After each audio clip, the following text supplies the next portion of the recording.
है। अब ये कमान नॉन एग्जीक्यूटिव चेयरमैन की हिमांशु कपानिया, जो कंपनी के पहले सीएमडी थे, उनको सौंपी गई है। तो देखते हैं अब यहां से क्या डेवलपमेंट्स आती हैं इस पर्टिकुलर मूव के बाद। Shipping corporation of India approval आ चुका है नॉन कोर एसेट्स के डीमर्जर का। अब जो नॉन कोर एसेट्स वाली कंपनी है वो एनएसई बीएसई पर लिस्ट होती हुई दिखाई देगी, आपको ध्यान में रखना है। डॉक्टर रेड्डीज आज फोकस में रहेगा। दरअसल यूएस और कनाडा में अपने राइट्स बेच रहे माइग्रेन की एक दवा है, उसके लिए इन राइट्स के बिकने के बाद कंपनी के हाथ अपफ्रंट $6 मिलियन आएंगे और उसके बाद एक ईयर ये डील होने के बाद करीब करीब $9 मिलियन आते हुए दिखाई देंगे। तो लगभग $15 मिलियन की ये डील है। साथ ही साथ कोचिन शिपयार्ड रेडार पर रहेगा। एक ऐतिहासिक जहाज दरअसल कोचिन शिपयार्ड इंडियन नेवी के लिए बना रहा है जिसका नाम विक्रांत है, और इसकी दरअसल मेडन सी ट्रायल्स 4 अगस्त को शुरू हो चुकी हैं। तो वो एक डेवलपमेंट जो कंपनी के फेवर में है। अब ट्रायल्स के बाद इवेंचुअली ये नेवी को जहाज सौंपा जाएगा। तो ये एक और स्टॉक आप रेडार पर रखें। और eventually green ply industries radar पर 550 करोड़ का इन्वेस्टमेंट करने वाले हैं गुजरात की एक नई यूनिट में। जी हाँ, तो ये आपने अगर आप देखें स्टॉक्स एंड न्यूज़ का क्रम समझा। कोचिन शिपयार्ड इस क्रम में अगर आप देखें अंतिम स्टॉक था। इस पर सब पे बात करेंगे टेक्निकल पर्सपेक्टिव से, लेकिन उससे पहले दो बड़ी हाउस व्यूज और जो ब्रोकरेज रिपोर्ट्स हैं उनको कंप्लीट कर लेते हैं। एसबीआई अगर आप देखें आज जिस पर जमाना अगर आप देखें कहीं ना कहीं निगाहें टिका के बैठा है, कल के नंबर्स को, एसेट्स क्वालिटी को कैसे अगर आप देखें हाउसेस ने रीड किया, क्या टारगेट्स दिए और गोदरेज कंज्यूमर इसके नंबर भी आए, यतीन बताइए। वीरेंद्र, शुरू करते हैं एसबीआई के साथ। और देखिए कहीं ना कहीं यहाँ ब्रोकरेजेस काफी उत्साहित हैं जिस हिसाब से कंपनी ने अपनी जो एसेट क्वालिटी का प्रदर्शन दिखाया है काफी सराहनीय है। और मोर इम्पोर्टेंटली मैनेजमेंट ने कहा कि जो 15,000 करोड़ के ऊपर के स्लिपेजेस पहली तिमाही में हुए हैं वो जुलाई ऑनवर्ड से लगभग 5,000 करोड़ का अपग्रेड ऑलरेडी उन्होंने देखा है। तो एडजस्टेड बेसिस पे स्लिपेजेस काफी बेहतरीन है पीयर्स के मुकाबले। सीएलएसए का माने तो लक्ष्य इनका है लगभग 650 रुपए का, और सीएलएसए का मानना यह है कि काफी अच्छा परफॉर्मेंस हमने ये टफ क्वार्टर में देखा है। मक्वेरी की और मॉर्गन स्टैनली की बात करें तो लक्ष्य है लगभग 580 से 600 रुपए के आसपास। मॉर्गन स्टैनली का स्पेसिफिकली मानना यह है कि जो स्लिपेज और रिस्ट्रक्चरिंग का रेशियो है वो एस्टिमेट से काफी नीचे है, तो अनुमान से बेहतर परफॉर्मेंस एसेट क्वालिटी पे। और अगर आप जेफरीज की भी बात करें तो इन्होंने अपना लक्ष्य 520 रुपए से बढ़ा के 550 रुपए किया है। कंपनी जो मैनेज कर रही है अपनी एसेट क्वालिटी बुक, और अपग्रेड जो आप देखेंगे दूसरी और तीसरी तिमाही में, उसके कारण जेफरीज ने भी यहाँ अपने टारगेट बढ़ाए। तो ये बात हुई एसबीआई की। और अगर आप बात करें गोदरेज कंज्यूमर की तो सीएलएसए ने यहाँ आउट परफॉर्मर कॉल मेंटेन किया है, लक्ष्य रखा है 950 रुपए। लेकिन अगर आप गोदरेज कंज्यूमर की बात करें तो इस तिमाही में हमने कर्ज बढ़ते हुए देखा है, बावजूद इसके कि मैनेजमेंट ने यहाँ कर्ज कम करने की बातें की थी। और अगर आप मार्जिन प्रेशर की बात करें तो इंडिया बिजनेस में मार्जिन प्रेशर देखा गया। हालांकि जो इनका अफ्रीका बिजनेस है और जो लैटिन अमेरिका बिजनेस है वहां काफी अच्छी रिकवरी हुई मार्जिन में, जिसके कारण पूरा का पूरा परफॉर्मेंस जो है कंपनी का संभल गया। ये एक टेक्निकल राय गोदरेज कंज्यूमर पर ले लेते हैं। स्टॉक ऑलरेडी रिकॉर्ड हाई के आसपास आपको ट्रेड करता हुआ दिख रहा है। हालांकि लक्ष्य 950 है और काउंटर इसके आसपास ट्रेड करता हुआ 999 रुपए के आसपास। जोड़ेंगे यहां पर मानस जायसवाल साहब को। मानस जी, आप बुलिश रहे हैं इस काउंटर पर, बताइए क्या 4 डिजिट आता हुआ दिखता है जल्द ही? देखिए, मेरा तो समझना है कि मीडियम टर्म में डेफिनेटली वो लेवल्स आ जाएंगे। अगर एक टेक्निकल टारगेट सेट करने होंगे तो वो 1200 के टारगेट होंगे। कल गिरावट देखने को मिली लेकिन अभी भी स्टॉक 20 डे मूविंग एवरेज के नीचे नहीं फिसला है। मेरे हिसाब से अगर पोजीशन है तो बने रहिए 960 रुपए के स्टॉप लॉस के साथ। फिलहाल आपके सामने बहुत ही बढ़िया तरीके से सारी ब्रोकरेजेस, स्टॉक्स इन न्यूज़ और अन्य कई स्टॉक्स का खासकर नतीजों का हम लोगों ने डिस्कशन किया। अब इस चर्चा को आगे बढ़ाते हैं। वीरेंद्र जी, बताइए कौन कौन से ऐसे काउंटर्स हैं जहां पर अब आप चार्ट चेक शुरू कर रहे हैं?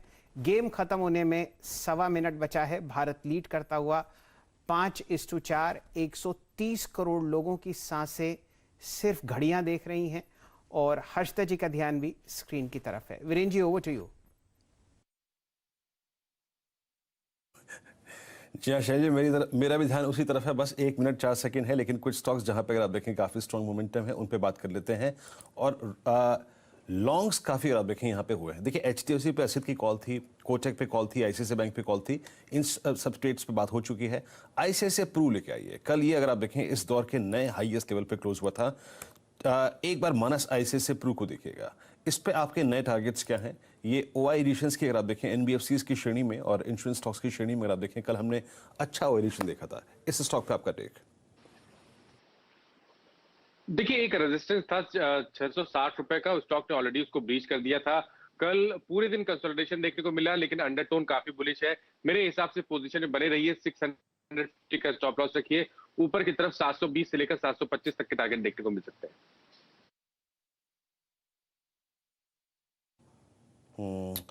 तो यहाँ पे अगर आप देखें 725 तक के टारगेट अगर आप देखें आपको ICICI प्रू में मिल सकते हैं। कल अगर आप देखें 670 पे अगर आप देखें सी क्लोजिंग हाई। मानस भी मेरे ख्याल से मैच देख रहे हैं। उसके बाद अगर आप देखें आगे चलते हैं, जिन स्टॉक्स पे काफी स्ट्रॉन्ग एडिशन था उसमें एक था पिरामल एंटरप्राइजेस। रचना जी, PEL पे आपकी राय? कल 2% बढ़ के बंद हुआ और OI एडिशन काफी स्ट्रॉन्ग था। अगेन NBFCs और ओके, रचना जी हमारे साथ नहीं है मेरे ख्याल से, इस पर राय ले लेते हैं प्रकाश गाबा सर की। सर, पिरामल एंटरप्राइजेस कल स्ट्रॉन्ग क्लोजिंग 2% ऊपर, आपका टेक इस स्टॉक पे? पर मुझे स्टॉक तो बढ़िया लगता है। इनफैक्ट मेरे शॉर्टलिस्ट में स्टॉक्स में था 2500 में पिरामल एंटरप्राइजेस में बहुत ही स्ट्रांग सपोर्ट जोन है। अगर ये मोमेंटम लगता है बरकरार रहेगा, ऐसा कुछ होता है तो 2600 एक पॉसिबिलिटी है पिरामल एंटरप्राइज लिमिटेड। आपके सामने प्रस्तुत करेंगे Mahindra and Mahindra financial services. सिर्फ 7 सेकंड बचे हैं गेम में और एक पेनल्टी कॉर्नर मिलता हुआ जर्मनी को। भारत आगे है 5-4 से और 130 करोड़ लोग सिर्फ टीवी से जुड़े हुए। आपके लिए जायसवाल साहब बताइए क्या कीजिएगा? मेरे ख्याल से जी हाँ, ब्रॉन्ज मेडल आपके हाथ में लगता हुआ और 1980 के बाद भारत को ओलंपिक्स में एक पदक मिलता हुआ। यकीन जानिए मेरा कोई मूड नहीं है इस वक्त M&M फाइनेंशियल सर्विसेज पर एक चार्ट चेक लेने का। मेरे ख्याल से बहुत लोग ऐसे हैं जिनकी आंखों में खुशी के आंसू होंगे और वर्चस्व यूं समझिए हॉकी में वापस आता हुआ भारत का 1980 यानी कि 41 साल के बाद आपको एक पदक मिलता हुआ उस गेम में जहां पर हमने मेरे ख्याल से 8 स्वर्ण पदक पहले जीते। जी हाँ, बहुत ही बढ़िया परफॉर्मेंस। कंप्लीटली टीम इंडिया को सलाम। जिस तरह का प्रदर्शन, ऐसा नहीं है कि जर्मनी एक छोटा खिलाड़ी था। मैं तो इतनी टेंस हो गई थी फर्स्ट क्वार्टर में, क्योंकि जर्मनी ने एक लीड ले ली थी, फिर सेकंड क्वार्टर में फाइनली हमने एक कमबैक दिखाया। लेकिन बहुत ही शानदार प्रदर्शन, जिस तरह से ये दिखाया है, पूरा एकजुट होकर एक तगड़ी टक्कर देना जर्मनी को। क्योंकि आखिर में देखिए एक पेनल्टी कॉर्नर जर्मनी ने अपने नाम किया और वहां पर लगा था कि अगर वो स्कोर कर जाते तो फिर किसी भी तरफ करवट बदल सकती थी। लेकिन आज भारत इतिहास रच चुका है। ब्रॉन्ज ओलंपिक मेडल हमारे नाम आ चुका है।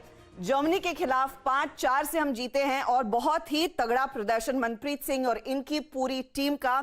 सिमरनजीत ने, मुझे याद है, इक्वलाइज किया था सेकंड क्वार्टर में। हार्दिक का एक बहुत तगड़ा वो रिबाउंड शॉट था जो हमारे फेवर में गया। उसके बाद हरमनप्रीत की क्लीन पेनल्टी कॉर्नर, रुपिंदर का एक बहुत तगड़ा पेनल्टी स्ट्रोक, सिमरनजीत का गोल, तो बहुत ही बढ़िया प्ले। और थर्ड क्वार्टर ऑनवर्ड्स जो हमने प्रेशर बनाकर रखा, ऐसा नहीं था कि सिर्फ हमारे पर प्रेशर था, लगातार दोनों टीमें एक दूसरे पर जो प्रेशर बना रही थी उसी का ये आप कह सकते हैं रिवॉर्ड है। बहुत ही बढ़िया play, like hats off. Hockey में ये जीत वाकई में सराहनीय है, ऐतिहासिक है। मेरे पास एडजेक्टिव्स अब कम पड़ रहे हैं। यूँ समझिए हर्षा जी, मेरा वजन कभी कम नहीं होता, लेकिन यूँ समझिए कंधों पर से एक बहुत भारी बोझ उठा।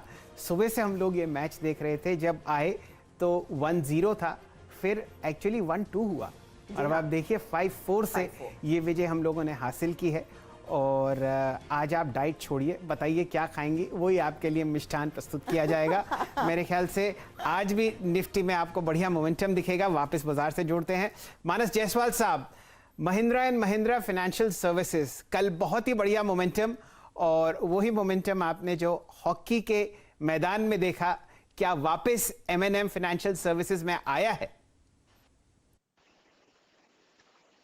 बिल्कुल आ सकता है। देखिए अभी तक अंडर देखने को मिला था, लेकिन पिछले करीब 3-4 सेशन से देखिए तो लगातार बाइंग इंटरेस्ट देखने को मिला था। और सबसे इंपॉर्टेंट तो कल का सेशन था, क्योंकि स्टॉक ने अपना 20-डे मूविंग एवरेज रिगेन किया, वहां पर वॉल्यूम देखने को मिले। तो मेरे हिसाब से 165 के टारगेट अब आपको सेट करने हैं और 149 के स्टॉप लॉस के साथ खरीदारी करनी है। चलिए, M&M फाइनेंशियल सर्विसेज पर फिलहाल ये रणनीति आपके सामने आती हुई दिख रही है। काफ़ी बोझ उठता हुआ मेरे ख्याल से पूरे भारतवर्ष में, और एक लंबी गहरी सांस अब हम लोग ले सकते हैं।